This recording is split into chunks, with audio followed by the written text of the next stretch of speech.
Welcome, ladies and gentlemen, boys and girls, to another episode of the Bright Now podcast. We're recording this on Saturday, May 18th at 3 o'clock Eastern Time. My name is Dash, and I am the Tyson Fury to my Alexander Usyk. We'll do anything for a check. TJ, how are you doing today, brother, and what are we talking about? So from a Suns perspective, we got a potential new face in the front office, so we're going to be breaking down what that could mean for the future of the franchise. And then, of course, just a playoff check-in.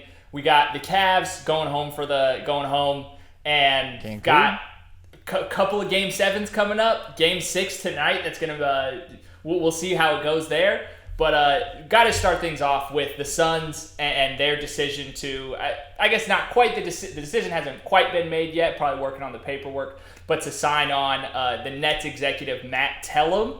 So I'm not familiar with this guy. I don't know about you in particular, but it seems to be heralded in the Arizona sports world as kind of a big deal that we're bringing this guy on. Do you have any idea of his background, or do you need me to run it down for you? I did a little bit of research. I'm aware. So first of all, can I just say Matt Tellem's kind of a hard name. I was just gonna say it'd be a great battle rapper name. That was Yeah. I'm Matt Tellem. No, but Yeah. I mean, I did see that he started working with the Brooklyn Nets organization like in some capacity since 2011.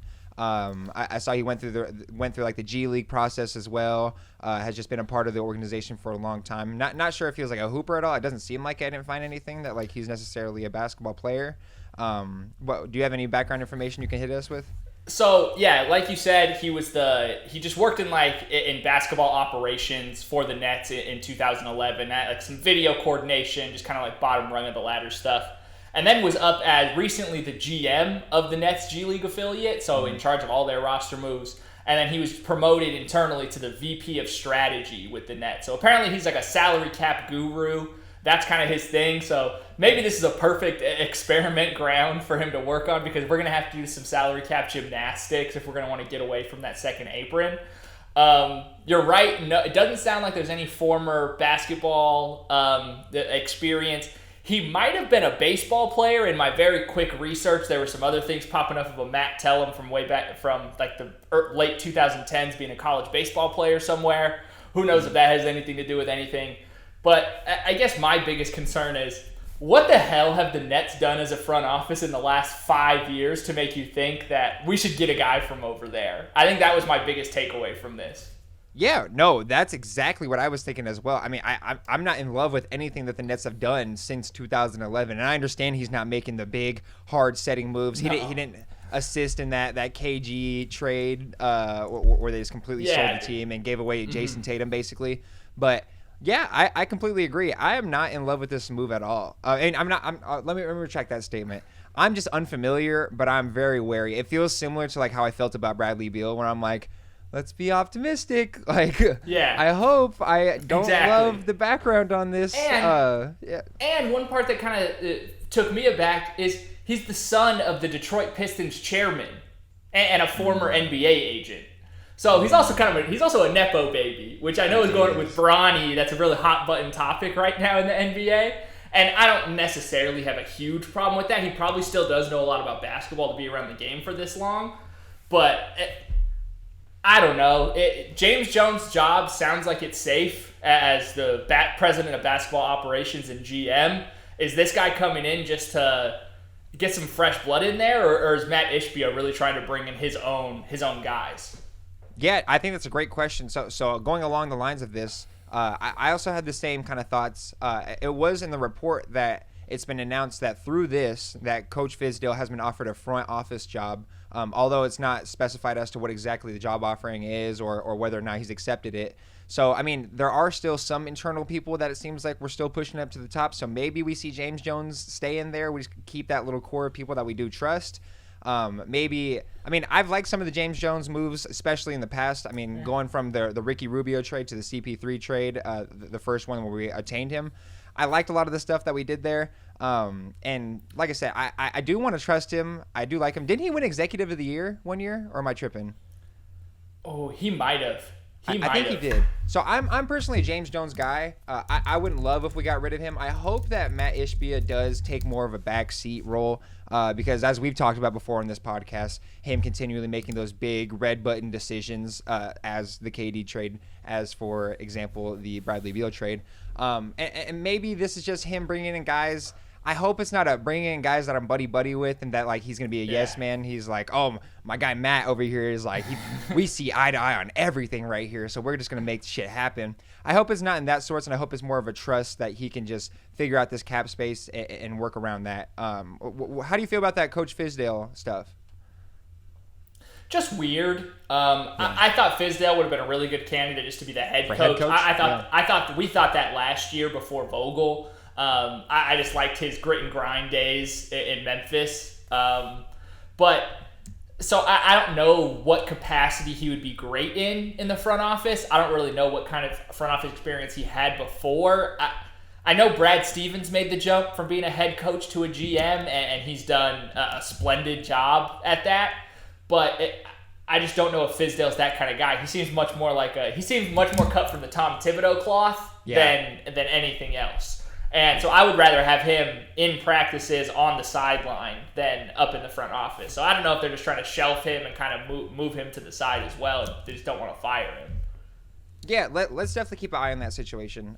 Moving on to the Cleveland obituary here. I mean, rest in peace to this squad. And TJ, after it was revealed that Mitchell would be out for Game 4 due to a calf strain, I knew that not only was the series over, because you can make the argument it was over before it even started, but I feel like I'm going to go above 99. I'm 100% sure that Donovan Mitchell's last game of the Cleveland Cavaliers happened during that Game 3 exhibition. There's just flat out not enough pieces for him to work within Cleveland. I mean, the timelines don't match up. We've talked about it before. And I think it's time to hit the soft rebuild and work through Mobley and Garland. And with that, TJ, I mean, I don't know if you agree or disagree, but what would D. Mitch's like trade value be? I mean, are you looking for draft picks here? Are you looking for more, maybe some better wings to go ahead? Because I don't know if Max Strus is going to cut it. I don't even know if he's going to be on the team this next year, especially with this young cast right here. I think maybe more contenders are looking for guys like that, or George Niang. What are your thoughts on that? Maybe this is basic, but I think the Heat could have some pieces that could really help them. Like if Cleveland was able to add Tyler Hero in to get a jolt of offense, he could be their sixth man and just only worry about scoring on that Cleveland team. And then you're talking about, of course, you got to get a plethora of draft picks. Are we relegating Tyler Hero to sixth man? Yeah, I think that's his. I think that would be like if you're going to be a competent, serious like contender or real team. I think Tyler Hero has to be your sixth man. I don't think he can be one of your. I don't know if he can necessarily close in games unless he's really feeling it, because he's just not a defender. He's much more Lou Williams and Jamal Crawford than anything else. Okay, no, all right. I think some people have an issue with that. I like Tyler Hero as much as the next guy, as much as the next white American kid named Tyler. But I also realize that I can't defend anybody in a pickup game. This motherfucker can't defend anybody on an NBA court. I think that's okay.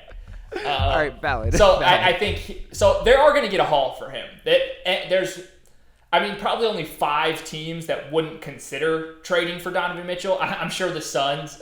Matt Ishbia probably called Matt Tellem and said, "Hey, what can we get for? Do you think we can get Mitchell? Do you think that's on the table? Are we able to do that?" So he's going to have a ton of suitors. And I really agree with the point that the Cavs need to just go with the Garland-Mobley timeline. Mm-hmm. Mobley had the best game of his career in the final game of that series, in that Game 5, without Donovan Mitchell playing, without Jared Allen playing. So you probably shop those guys around. Jared Allen's not a free agent, right? He's under contract. No. So he's signed till 2026 for $20 million a year. I think he'll have amazing trade value, TJ. I don't think he stays with his team. No. That would be a guy that the Suns could seriously consider. It would be over the moon, and there's probably no way we could do it. But, Jared Allen, ton of trade value. So the Cavs could really have an amazing offseason, get some really good draft capital for at least next year's draft with Cooper Flagg in it, and it sounds like just a lot more talent top to bottom. So I'm with you. He should be traded. It is a kind of annoying and frustrating how, much like when the Suns season ended, just as soon as that last buzzer sounds, all the stories of the distrust and just the mayhem that was going on in that building just all leaks out immediately. Like, there's even the report of Mobley saying when in his draft year that he didn't want the Cavs to draft him. And it's like, why is all this shit just coming out now? It just does not bode well for anything. Doesn't bode well for J.B. Bickerstaff, their head coach. He's probably getting canned. Cleveland's probably going to look very different next year. But even with Garland and Mobley as their two main pieces, like, I would still think that's a playoff team. Obviously, there's things that you have to do around it, but they would make the playoffs in the East, right? Yeah, no, I do. So two things I want to go back to that you spoke on. With J.B. Bickerstaff, I'm personally a fan of his coaching, I feel like, from what I've seen. I watched a pretty decent amount of Cavs games, especially last year. Maybe not as much this year, but I like him. I think he'll definitely find a job somewhere else, or I could even see him, like, if he has good enough relations with Mobley and Garland, I could see him staying there. Are you a fan of his coaching style? Yeah, if you look at the record just under him from that standpoint, the injuries that they dealt with last year and to finish at the seed that they did with their final record, that stretch during the middle of the season where I can't remember what it was. It was like 16 straight wins. It was something ridiculous, whatever that stretch was. And so I don't think that happens on accident per se, but we all talk about it. As soon as the players in the NBA are not vibing with you as their leader, it's already over. It really comes down to how those guys feel. And Donovan Mitchell has come out and said it's cap, that he's demanding a trade and all that stuff. But I think that's part of the reason that, like, seeing the Damian Lillard and James Harden fines for publicly demanding trades, he's probably trying to avoid that at this point. I would be very sure that there are phone calls being made.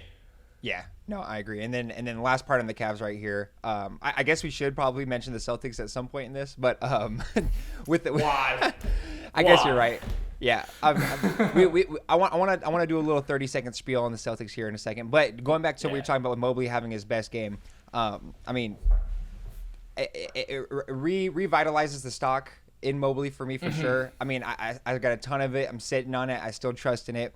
But it's always a great sight to see Evan Mobley remembering that he can dunk and that he has a 7'8" looking wingspan.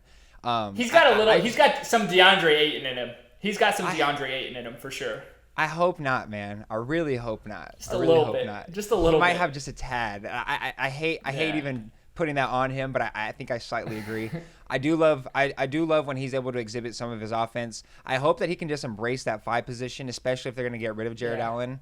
That would be really. That was going to be my question for you. Can he be an everyday center? Because if he can't stretch the floor, he kind of has to be.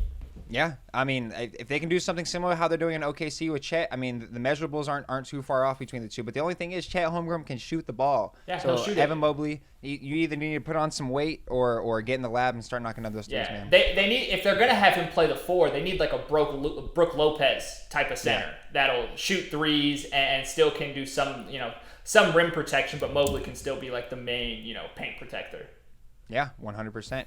Going on with the Celtics right here, TJ, another Mickey Mouse East run right here from the Boston Celtics. I know. It is absolutely ridiculous. I don't know if it's going to hurt or help them. I'm leaning towards hurt, and I know that sounds ridiculous because, on the surface, not suffering injuries, not suffering an insane amount of fatigue. This team does have that experience of getting there, especially and I've talked about all year, the addition of Drew Holiday is huge, just having that championship DNA on the team. But man, it's just again Mickey Mouse walk over there. And in this next series right here, regardless, I love the Pacers, I love the Knicks as much as the next guy, but holy shit, this is it's a cakewalk. And if they fall, they need to I mean, if they lose to either of those teams, they absolutely need to. I don't know what they need to do. It's over. Like you talk about, Brad Stevens has done everything available that he could possibly fucking do to make sure this team is set up for success. And if it doesn't happen, I mean, like I said, I don't know what to say. I don't think they're going to win the championship this year still, though. Just to say that. I don't think so either. Okay. I don't think there's ever been a team to go 8-2 in the first 2 rounds of the playoffs and have people this down on them though. And it's not their fault per se. It's just no Jimmy Butler, no Donovan Mitchell, no Jared Allen in the most pivotal games in those series. So we just can't really take you serious when that's been the question for this entire Jason Tatum era, where he's made 5 Eastern Conference Finals in his 7 years in the league. Yeah. So we need to see you at the next level. We've seen you guys in the Eastern Conference Finals. You guys are not getting a pat on the back for getting there again. Not with the route that you faced. You never had to see Giannis, never had to see Embiid. Obviously, those guys are hurt, and that's their own problem. Yep. And I didn't like last year people holding that against the Nuggets, where they're like, oh, they beat an 8 seed and then a 6 seed, and then it's just the Heat in the finals. And it's like, well, you don't choose who you play, but you choose how you take care of business in those games. And the Cavs games were still closer than they should have been. They lose that one game. They lose game 2 to the Miami Heat. Lose game 2 to the Cavs. I don't know. I wouldn't be totally surprised if the Knicks were actually able to still steal a couple off of them. Just the way that they seem to just be so relaxed and not have their foot on the gas. Well, shoot. Well, I mean, let's get back to that for the record. We'll definitely talk about the Knicks. I'm not sure if they'll be able to get there in terms of what's going on over there. But moving on right here, we got the Mavs versus Thunder. And TJ, electric series. A series that I have no clue what the outcome could be. And that's kind of the tone for the big games during the playoffs, is that it makes me feel like I don't know shit about basketball at points. I mean, I know we had our questions going into it, but there were certain games, especially the OKC dominant start to the series, where it just felt like, ooh, looks like the number 1 seed is the number 1 seed for a reason. I'm really enjoying this young team. And then we see the heroics of Luka Doncic. We see the heroics of PJ Washington, just absolute masterclass.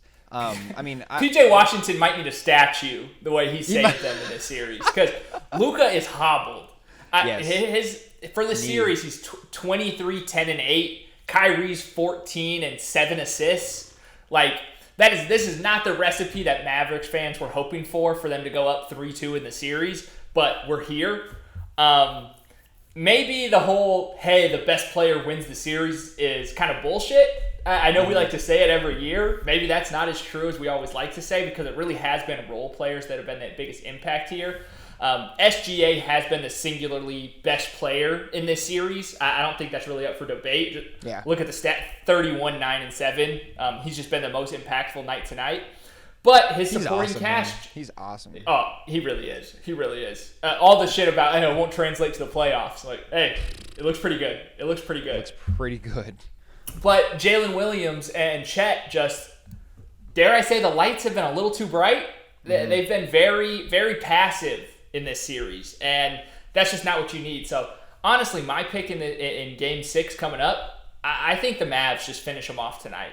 And I don't think that's a discredit to the Thunder. This is kind of what we almost expected, but I just think that Luka and Kyrie know that, hey, winning a Game 7 on the road is going to be way tougher. We need to come out of the gate swinging tonight. And Kyrie better take more than 11 shots, because I don't know what the hell is up with that either. Yeah, no, and I want to agree with you. I do agree that the Mavs are going to take it tonight, and maybe I'm putting too much faith in PJ Washington. But, TJ, I need to ask you, I mean, are we going to get a Kyrie Irving game at some point in this series? Like you just alluded to. I mean, I know OKC has those amazing, young, springy athletes, but I thought it didn't matter with Kyrie, and it's feeling weird to watch just as a guy who saw the development of Kyrie over and over. And I'm not trying to be too reactive right now. I understand he's still a hooper at the end of the day, but I know Shea has been doing a pretty good job on him. I know he's been getting that assignment a lot, alongside with like the occasional J-Dub and when Isaiah Joe's out there, getting out there. And shout out to Mark Daigneault, obviously, for relegating him that. But I mean, I'm kind of baffled, because we saw the heroics that Kyrie was able to perform in that Clippers series, and it made us all just re-fall in love with this game again. I feel like the entire basketball nation. Do you expect to see something big from him tonight? I expect to see more than just the field goal attempts need to be higher, and after that, like we'll see where it goes. But the most points he scored in the series was 22, and he took 17 shots in that game, and he was 10 for 17, which is a great game. Yeah. And in every other game, he's 14 shots, 8 shots, 11 shots, 11 shots. You need to get more looks up at the rim, and that's a similar issue that we're seeing with another towing the line of being a superstar right now. And I'm just confused, because this is the moment where you'd think Kyrie would be like, okay, yeah, let me show that I'm the best player on this team, even with Luka, because Luka's hurting right now, and I got to get the job done. And for some reason, he just is not. Yeah, and I it's still weird. think they're going to win the series, and I still think they're going to win tonight. So Yeah. And so that's where I have like a slight issue with the way that we're talking about it, because at the end of the day they are up 3-2. I mean, they are winning games. I mean, is this the recipe that they need right here? Or like I said, when PJ Washington isn't able to get it going and score 25 plus points, are we going to see Kyrie Irving step up? I really hope so. I really think we will. But I mean, there is a slight part of me that's like, hey, what's going on here? I don't know if it is Mark Daigneaul's defense that's just so good right now. I know this is an amazing defense all year. I mean, we'll have to see. And they got a lot of bodies to throw at people. On the Thunder end, though, I think we need to have a Josh Giddey conversation. Woo! Hot ass. Hot steaming ass. I want to say that I was never a super fan of Josh Giddey's game before the allegations, and there's a very clear shift of the talk about him before and after, and I don't think it's that much different of a player. I think everyone just kind of bought the hype of the white dude that could pass good with the long flowing hair. Yeah. I think it was just all the bullshit. There is a Josh Giddey decision that needs to be made, and who trades for him? Their extension talks come up this season. He's under contract for one more year. So this is probably when you start sniffing around. But who wants to add a 6'5", not really a defender, not a point guard per se, but a really good passer? Like who wants a guy like that right now? You know what's awful? You know I what's know who really you're bad? gonna say. I know who you're gonna say. I think Phoenix would want him. I think Phoenix would want him at the point. I think they would. I don't know, man. I can't say I would totally. I'm not saying it's the support right. I'm not saying it's good or bad. I could just. I know San Antonio's been thrown around too. Just like, hey, can we just find somebody that can pass to Wemby? Yeah. Maybe that's a move, but I'm not totally sure there either. So I would assume he's gone. He played 11 minutes in their last game and actually played really well. He had like 11 points in 11 minutes. So maybe that's just the trick. He just got a microdose Josh Giddey. You just can't do a full thing. Can't go full trip. No, you can't. Not with Josh Giddey, man. I think it's the decision is easy. I think they have more than enough hoopers on that team. They don't necessarily need him, and especially relegating him to that bench position throughout the series. I think it's kind of evident that that's the direction that they're going to go, and I totally understand. I mean, when you've done such a successful job as a front office where you can do things like that, and I mean, you deserve it. I mean, you got yourself to this point, and you put yourself in position for something like this to happen to be able to make a counter to it. So I do think Josh Giddey is going to be gone. Making a lot of strong feeling predictions on this podcast today. I don't know what's got into me, but I think I'm pretty positive that Josh Giddey's going to be gone. In terms of X factors, TJ, can I list off my two for these guys? Go for it. It's going to be so with OKC. It's not a specific player, but I think it's going to be OKC's lob defense. Chet is just getting sucked in over and over on helping off of Luka and still Kyrie and just giving wide open lob opportunities. And I know that's what Luka's good at. He's good at finding that role man, making that split second decision. But just the amount of lobs that I've seen Lively, Gafford, and Derek Jones Jr. catch over and over with no type of resistance has just been so glaring to me. And I mean, maybe it does go with the whole you need another big type thing, but I mean, it's just been over and over. I mean, going back to even the Luka full court damn near, or I think it was half court, where he threw that lob to Daniel Gafford. That was fucking insane. And I think OKC needs to figure out a way how to stop that, and I'm not sure exactly how they do that with the current constructed roster. I know. They could have done it if they had just traded for Gafford instead. They could have beat that offer for sure. So they're probably kicking themselves a little bit for that. I definitely agree. That has been a big part of the series, and the concern with the Thunder was just not being big enough. But how do you solve that? Really starts at the point of attack. But Chet has to come over and help. And then if the cover down's not there, if it's a second late, Luka's going to make you pay. Like, that's not something that I would expect them to be able to just change on a whim tonight. No, for sure. And maybe it does involve with, like I said, maybe it goes back to having like the bigger people. And I think Jalen Williams has had a little bit more success. Jay Will has had a little bit more success just because he is a bigger body and he's able to bump those guys, not making that vertical threat as much as viable as it could be. So, I mean, but he's still just not big enough. They need that. They need Jay Will to be just a couple inches taller and 20 pounds heavier. No, for real. No, you're absolutely right. And then with Dallas, I never thought I'd say this. Seeing this guy when I was 15 years old play in Arizona against you, actually, when I was a little baby watching you play. But I never thought I'd say PJ Washington is going to be an X factor for a championship contender, and that's what we're seeing tonight. So if we could see him go out and get his buckets in any which way, keep on being aggressive offensively, I think that the Dallas Mavericks will come out on top tonight. Yeah, being stuck in Charlotte for 5 years will do that to you, man. He's hungry. He wants it. I want it. No, you're right. So let's move on to this next series. We got the hobbled Knicks versus the Pacers, and we touched on it a little bit. But TJ, with Josh Hart potentially being out for Game 7, I'm borderline calling it wraps. I mean, Julius Randle, Mitchell Robinson, Bojan Bogdanovic, Josh Hart, and OG Anunoby. And actually, can we talk about OG Anunoby for a second? I hate calling NBA players soft, but OG Anunoby, please, bro, your squad needs you. I'm aware he's never, ever been a guy to play through any sort of injury, any kind of knickknacks. But Jesus Christ, I mean, this power friendship-ass squad has the capability of doing something special, and your ass isn't out there. It's so funny because I compared, like, he's like great value version Kawhi Leonard at points, like especially on that Raptors team, and even on the Knicks when they were hot through that regular season. I'm like, I see spurts of Kawhi, and it really is Kawhi Leonard-ish out here, and it's blowing my mind. Any thoughts on that right away? Yeah, I hear you on the wanting him to play through injury. When you're not the guy, who knows how bad it really is bothering you. Jared Allen was catching a bunch of shit for not getting the shot in his ribs, which I also kind of understand. I don't know what they were trying to inject him with, but some sort of like horse tranquilizer shit. I'm not doing that before a basketball game. I'm good. My check's clearing either way. I'm all right. Especially when it's like, bro, I just want this series to be over. Yeah. So I think OG ended up, because it's his hamstring, right? That's the problem.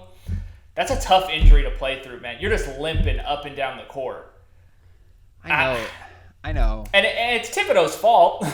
Yeah. Right? No, you're right. We all need, like, all these guys are hurt because Thibodeau runs these guys into the ground. This is a reoccurring theme with him. So I don't know if he's ever going to learn. But I still don't know if I'm confident enough in the Pacers to pick them on the road in Madison Square Garden. Like, Halliburton has just been crazy up and down. Like we were talking about with Kyrie, he has games where he's taking like 8 shots. And that's just... I know you're Mr. Facilitator and you play like Steve Nash and he's averaging like 18 points, 10 assists, which is a perfect Steve Nash stat line. You got to shoot 15 to 17 times a game. You have to. You are the best option scoring the ball, and you can still continue to make plays in the way you do. And watching the game where they, even when they dominate the win, there are a lot of times where he could take a bad shot and he tries to find a great shot, which I commend him for, but you can't. It has to be more than 8 shots a game. Like, you just have to. That's malpractice. I completely agree, and he had a Ben Simmons moment, and in their last loss where he got it all the way to the rack, and it was completely right there. Like, there was a guy on weak side block. He had the rim, like put his defender in jail. There was no way he was getting there, and he just kicks it out for 3. So I don't know if it's a mental thing right here. I don't know if it's a personality type.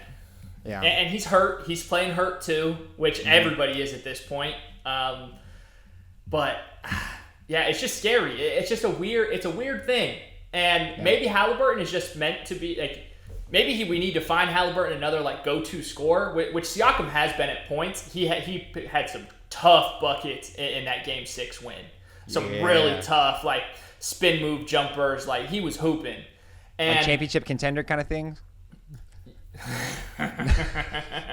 Eastern Conference Finals contender. We'll give him that. Okay, there we go. Damn, if they make could the Pacers beat them, the Celtics in a series? Like, how? No. Like, what percentage chance? What percentage chance would you give the Pacers to win? Knowing the Celtics. Okay, 5. Okay. 5. What do you? Are you feeling more? I was probably gonna say like 2. I was probably gonna say like 2 or 3. But there's a chance. There's a chance. There's a world where it happens, and it could be this one. It involves injury. If another big, and I don't want to wish this on anybody, but if Al Horford was to get hurt, what's the deal with Porzingis? Man, I think honestly, I mean, they said that I think they're under the impression that whenever they need him, they're going to bring him back. Like, I think that they've just had such a cakewalk and as we just talked about earlier in this Yeah. pod, but they've had such a cakewalk where they haven't even needed to bring him out. And there was something interesting that what's He's gonna be out. He's gonna be out for the first 2 games of the East Finals, no matter what. This came out that what they yesterday. clarified? Yeah, Oh, first yesterday. 2 games, he's out. Hey man, Yeah, Pacers I don't could know. steal one. Pacers Pacers could could steal. definitely steal one. The Knicks could steal like I one. Even with that, though, I'm not sure. Like I said, it's going to take like an Al Horford injury for them to actually have any real chance of winning in the series. I heard an interesting thought. This is actually from our guy Simmons. Would you be interested in Coach Mazzulla running a small ball lineup with Jason Tatum at the 5, or are you completely against that? If they're playing the Pacers, do it. Yeah. Like you can't do that with like Hartenstein on the floor, but maybe that's the goal. Is just hey, bring in another wing off the bench. Like who the fuck else do you even have back there, Tibbs? Like let's see it. So it could really work. I think against the Pacers, absolutely. Like, just go for it. Just give it a go. Especially when you know like, hey, we need to keep Al Horford healthy for the finals because you're going to need him and Porzingis if you're going to beat either the Nuggets, the Timberwolves, or the Mavericks. Any of those teams, you're going to need both of those guys. So 100%. So I'm obviously the Celtics are going to win. They're going to the finals. It might as well be written in stone. That's what I'm saying. I think it is. I think it's carved in, stamped. The Right Now podcast stamp of approval. The Boston Celtics will make it to the NBA Finals. With this Pacers team, with this game specifically, I mean, if you were a betting man, who would you put it on with this at Madison Square Garden? Knicks versus Pacers, Game 7. I wouldn't want to bet against Jalen Brunson in the Game 7. He'll probably shoot. It'll be like the Raptors closeout game versus the Sixers, the quadruple bounce game where Kawhi shot like 38 times. Jalen Brunson's gonna shoot that. He'll probably play 46 minutes. He'll get a quick break in the second quarter and a quick break in the third, but the rest of the way he's probably going. Yeah. Okay, so you got your money on Knicks right here? Yeah, I'd go with the Knicks. I think Josh Hart is so integral to this team. If it comes out that Josh Hart is playing, I got the Knicks, and if he's not, I'm going with my boy. I'm going with my boys. I hope it's the Pacers. That would just make me my whole hating of the Siakam trade when it happened look kind of silly. Silly. But that's still a fake conference finals run. Not fake, but because you have to win the game still. Just like the Trae Young one, I think it's the same thing. I think it's on the same level as that. Absolutely. But yeah, we'll see. And then here's the real meat and potatoes of the episode, ladies and gentlemen. Yeah. This is one that I have. You gotta seat up right here. This is getting locked into the video game. I saw you seat up right there. The future face of the NBA versus the best player in the league has not made any sense. It has not made any sense whatsoever, TJ. This is the first time in my life where I have. Well, I mean, this is not the first time I've been completely wrong. Obviously, I mean, if you're in the sports world, you can be wrong a lot. But this is the first time where I've been consistently wrong throughout the entire series, and I haven't been mad about it. Like usually, I'm like, no, I'm a real ball knower. Fuck, how did I know? I should have recognized this. No, how the fuck was I supposed to predict a fully healthy Nugget squad to get dominated by 45 points in a Game 6? What? Like I saw they scored 80 points in Game 2, and I was like, damn, that's really low. And then they scored 10 points less in an NBA game. Like what? Just shocking, absolutely shocking. Like if you look at the aggregate score for the series, like total points scored for both teams, Minnesota's up right now 621 to 593. So big margin there. Wow. If you cut out Game 6, Denver's up 523 to 506. Wow. The average margin of victory has been 21 points, and it's 16 if you don't include that most recent game. So every game has, like, even the games that have been close are still, 7 points, kind of well out of reach in the final minutes. But it still has been an awesome series, so I can't explain it. Ant has been, he ascended to superstar status probably weeks ago. But just really hammering it at home now with 30 points a game, 5 rebounds, 5.5 assists, with 1.5 steals and 0.7 blocks, while shooting 55, 41, 83. That's a superstar stat line. Man, it's stupid. He's megastar territory. We've been saying it on this pod. I've had people come up to me, semi-casual NBA fans, asking me, like, is Anthony Edwards the best player in the league? I'm not there yet, obviously, but I understand why it's getting to that point. I understand why it's getting to that point, and it's awesome to see the 22-year-old do this. I mean, just even the crossover he had on MPJ, where he had him looking absolutely lost to come through down the lane and just yam it, was like a signature moment. Like, it felt like he just keeps having these moments where it's like that we're gonna be telling our kids, like, man, I remember when he was coming out. I mean, oh my God, the defending champions went out and just played his ass off. And I'm really questioning if I'm gonna be telling my kids that Anthony Edwards came through and won a championship at 22 years old, beating the defending champs, going through, I mean, just taking care of business, TJ. And obviously I don't want to get too far ahead of myself. Maybe that, OKC or Dallas can put up a hell of a fight against them and come out on top. But wow. I mean, just the ability to get his guys on board. We've already talked about it before. Obviously, that loss, that win that Denver took in Game 5 was huge with Karl-Anthony Towns doing Karl-Anthony Towns things. But it just seemed like he got back in check with Anthony Edwards being that complete leader. And I don't know where my money is. I still want to put my money where my mouth was with the Denver Nuggets, but after that last loss, I mean, I don't know if it means something. I don't know if it means just something or if it means everything. Yeah, it could have been one of those where early in the game they felt it that we're just getting our asses kicked tonight. We're just fucked. And then you let your foot off the gas a little bit more. You're kind of like, hey, we're not coming back in this one. Let's just kind of save ourselves. Jokic seems locked in the post-game press conference. He's still being his normal self, kind of cracking small jokes, but seems like he's like, no, we need to take this loss very seriously. Like that's not something that you want to do in the playoffs at any point. But I don't want the one part I don't want the Nuggets to lose and it turn into a whole referendum on who Jokic is. Oh my God. 28 points, 10 rebounds, 8 assists with basically two steals and a block. 52% from the field, 89% from the line. Like, he's amazing. He's still the best player on the planet, the single most impactful guy. So that's the one reason where, like, maybe a part of me is rooting for the Nuggets, but I also want the Anthony Edwards storyline, like, just a little bit more. Yeah, no, I completely understand. So I'm right with you there. People were already quick to jump on that Nikola Jokic hate immediately. I mean, we saw a lot of it happen. But then he had maybe the best game of his entire career. When he did the Mikhail Olajuwon Kareem in one move against Rudy Gobert. And then people are like, Rudy Gobert's not a good defender. And you have Draymond on TV just out of pure spite, just saying that Rudy Gobert is trash and doesn't deserve any of these awards, and saying, oh, why aren't you guarding the best player in the world? Acting like he didn't have Andre Iguodala and Andrew Wiggins guard the best player on other teams when they were in the finals. Like, I just don't want to hear it from him. I know that's your boy, but just sit this one the fuck out, Draymond. No. We're done with it. Definitely. And it was funny. Like I said, I've retracted some of the love I have for Draymond. He's been kind of off the rails, obviously. I mean, I still respect what he did as a hooper and what he brings to that Golden State team. But as you said, the hating on him was hilarious. I'm not a fan of it, but it was funny in the moment because I don't know if you watched that post game.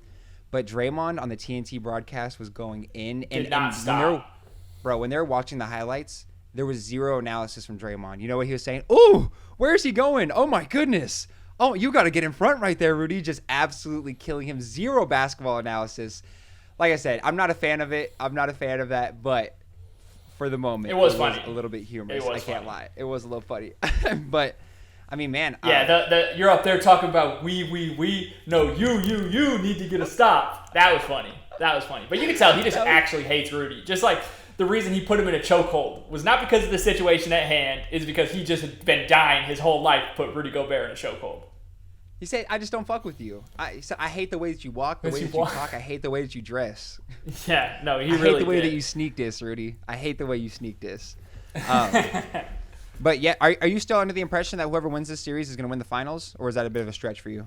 Yeah, I'm still there. Like, they're the favorites in my opinion for sure. Obviously, 100 different things can change between now and then, but they have to be the overwhelming favorite, whoever comes out of this one. No matter who they play in the next round, whether it's the Thunder or the Mavericks, I think both of those teams are just bad matchups. They just have a bad matchup on their hands if they're dealing with both of these squads. And I know we've spent this whole time talking about the stars, but like the Timberwolves seven man rotation is fucking elite. Like we spent all this time talking about how the Celtics have the best starting five in basketball and the most talented roster and all this stuff, but when you have Naz Reid and Nickeil Alexander-Walker coming off the bench and playing the way that they do on both ends of the floor, and then you still have Kyle Anderson in your back pocket as just like a veteran presence. Obviously not a floor spacer, but just a veteran player that knows how to win games. I really love the squad. Like Mike Conley coming back and them winning by 45 is not a coincidence. Like he just takes so much pressure off of Anthony Edwards and just being like the primary ball handler, which is the problem that the Suns had all season. We couldn't take the pressure off of those guys at any point, and they do an excellent job of it. And then on the other end, I know the knock on the Nuggets has been not really having a backup center, but Christian Braun has still played solid in this series. Peyton Watson hasn't gotten as much minutes as I was maybe expecting from him, but still being impactful. If you're just looking at the role players, who would you bet on in this game? Like, just take Ant and Jokic out of it. The rest of those six guys, their top six, who are you going with? I feel like it is unfair to do that thought experiment just because of how Jokic centric the Nuggets are. Because I was gonna say, first thing that came to my mind, the guy we haven't even talked about that we definitely need to, Aaron Gordon, absolutely killing it throughout this whole series. So I mean, with that black and white thought experiment, I would have to go with the Timberwolves. But I think Aaron Gordon is my favorite role player out here because he just works so well off Jokic. Like I've said before, it looks like he was made in a lab to play basketball with this Serbian fucking man, and it's just worked out perfectly. But with that, I would have to go with the Timberwolves.